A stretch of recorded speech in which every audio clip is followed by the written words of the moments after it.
Boys, just the other day we made a video on the top 5 losses that we need to see in 2025. Today, we're upping it up, we're doubling it up, and we're doing the top 10 wins that we desperately need this year, 2025. Now, we're not just going to have anybody on this list. Pretty much, you have to be on, it doesn't have to be a losing streak, but your last fight has to be a loss. So every single one of these guys have lost their latest fight, and this isn't in any particular order. Number 1 and number 10, no different, no bias. They're all the exact same. Let's start off number 1 on this list. And I know I just said there's no bias, but to be honest, if there's one win that we desperately need this year, it's this guy. I got El Kakui, Tony Ferguson. He was supposed to retire, and he had one glove in, one glove out. There's been some talk that he's going to come back and fight Cowboy Cerrone. And, there's even been some talk that he's ready to fight really soon here. But, the hood has been hurting ever since he lost to Justin Gaethje back in 2020. Snapping his legendary run. And then since then, just haven't been able to put it together. We had that Charles Oliveira loss, the Beneil Dariush loss, the Michael Chandler loss, and then getting submitted by Nate Diaz, submitted by Bobby Green, Paddy Pimblett lost, and submitted by Michael Chiesa. So my boy hasn't had the most luck. He only fought one time in 2024, so it just sucks to see. This dude's 40 years old. Hopefully we get him in a bounce back easy fight, which it's hard to do because I don't know if there's anyone in lightweight that would be an easy fight, even really low in the rankings for El Kakui. I think the Cerrone fight would be probably very competitive and probably the best one that we could do. So yeah, number 1 right now, I got El Kakui, Tony Ferguson. The hood needs to see Tony Ferguson win if he does continue fighting. Let's keep moving down. Number 2, I have the former bantamweight champion. I have Sean O'Malley here. Now, the reason is, like it or not, the UFC is just more entertaining with Sean O'Malley at the top of the sport, and having him come back and back-to-back losses, I don't know, we need to see a win because I do think he is one win away from another title shot. And like I said, the UFC is just a better, more entertaining place with Sean O'Malley at the top. Coming off that Merab loss, I could see something like Sean taking on either a Corey Sandhagen or a Henry Cejudo type of fight, getting a win there, then bounce back and getting a title shot. I could see that happening. I know a lot of people want to see Sean O'Malley versus Peter Yan, the second fight. Truthfully, I don't know if the UFC is willing to put that fight on. That's a very risky fight for Sean O'Malley, and I don't know if they want to put that fight on, to be honest. But yeah, Sean O'Malley, a guy that we need to see win.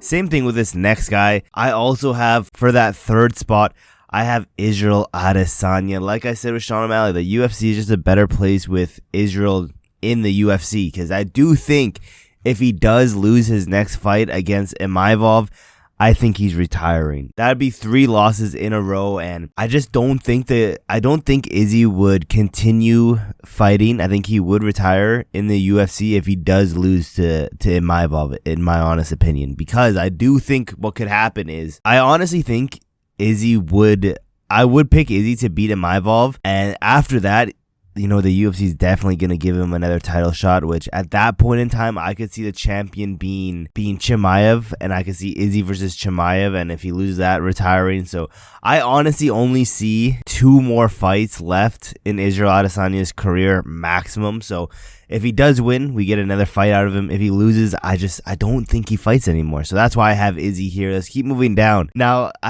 some people might disagree with me on this one, but we need to see Jamal Hill get a win this year, because we need to continue on the delusion train of what Jamal Hill has been spewing ever since UFC 300. We need to continue that train. And if he loses, yes, it will be a fun few weeks on Twitter and on the internet to just clown on Jamal Hill. But if he wins, we get to continue on the delusion path of Jamal Hill not really losing, Alex Pereira cheating at UFC 300. We get to continue with that hilarious narrative. Although, yes, I do think it would be funny if Yuri Prochazka just goes out there and flatlines Jamal Hill in the first opening round. I honestly think it'd be better if he gets a win there and, you know, we continue with the delusion of Jamal Hill, Alex Pereira. Let's go down halfway point now. I got number 5 being the highlight, Justin Gaethje. And you're going to see a very common theme with a lot of these guys.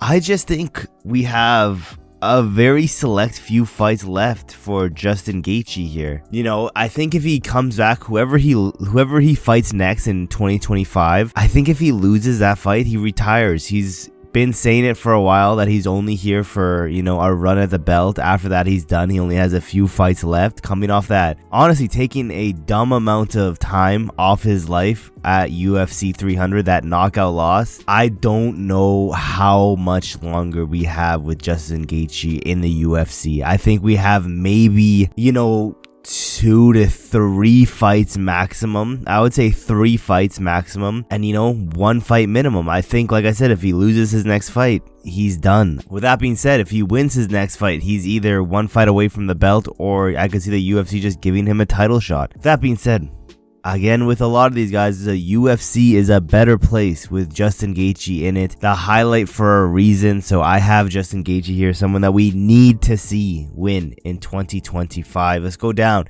My personal number 1, I would let every single one of these dudes keep losing. If that means this dude gets some wins under his belt in 2025, I'm talking about the boy Alexander Volkanovski.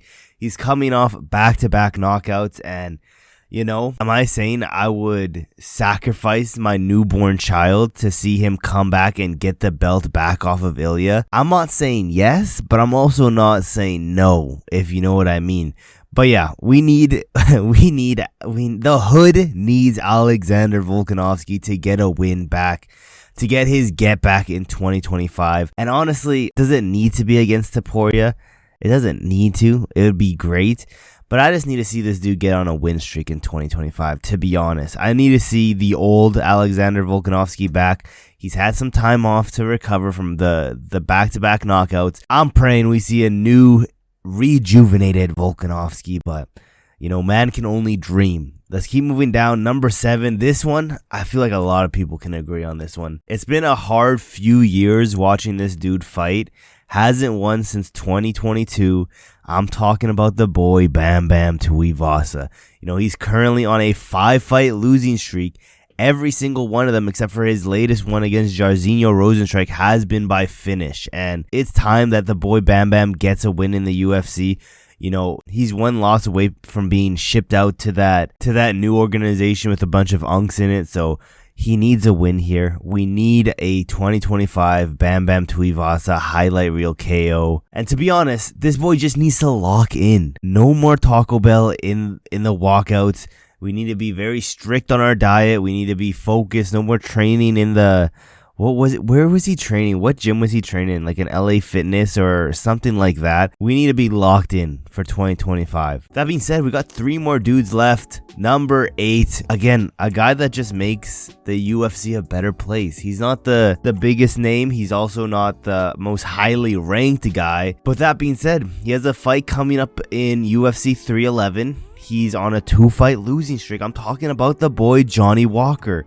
We haven't seen this guy get a win since 2023 against Anthony Smith, and there was a point in time he was on a 3-fight winning streak. And, you know, I'm just saying, the last time this guy was on a 2-fight losing streak, he bounced back with a 3-fight winning streak. So we need to see the boy Johnny Walker get a win this year.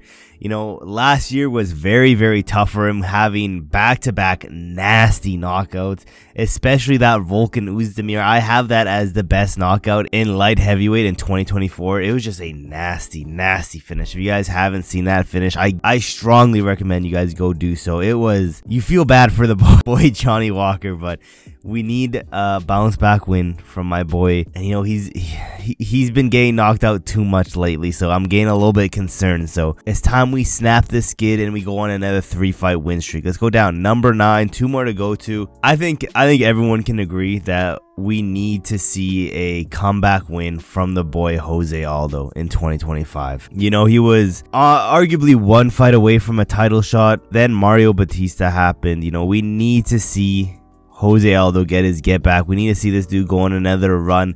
Still at 38 years old, he's been looking crazy in that bantamweight division. And honestly, I think we get a Unk versus Unk type of battle in 2025 with Jose Aldo, and I think he's gonna win. And to be honest, as much as I want to say we're gonna see Jose Aldo get a title shot, I think the UFC just hate him because he should have got a title shot after the Jonathan Martinez fight, you know, but. You know, they give Stipe a title shot, not coming off a win, coming off a knockout loss, but Jose Aldo, fuck that guy. So it's sad to see. I don't know if we ever get to see Jose Aldo get another title shot in his UFC career. To be honest, I think he's one loss away from retiring again. Let's go down to the last guy on the list. Maybe this is recency bias. Maybe it's just because, you know, he's a fan favorite, but we need to see the boy Max Holloway come back at lightweight and go on an absolute tear. First time ever being knocked out. First time ever being knocked down. You know, it's time he gets a bounce back win. He's still in his prime, which is crazy. 33 years old. He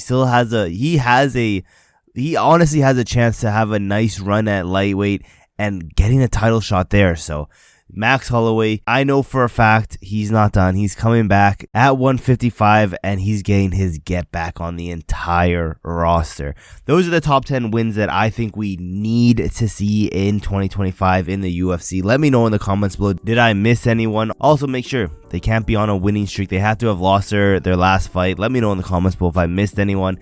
Thank you guys for watching to the end of the video, and I will see you guys in my next video.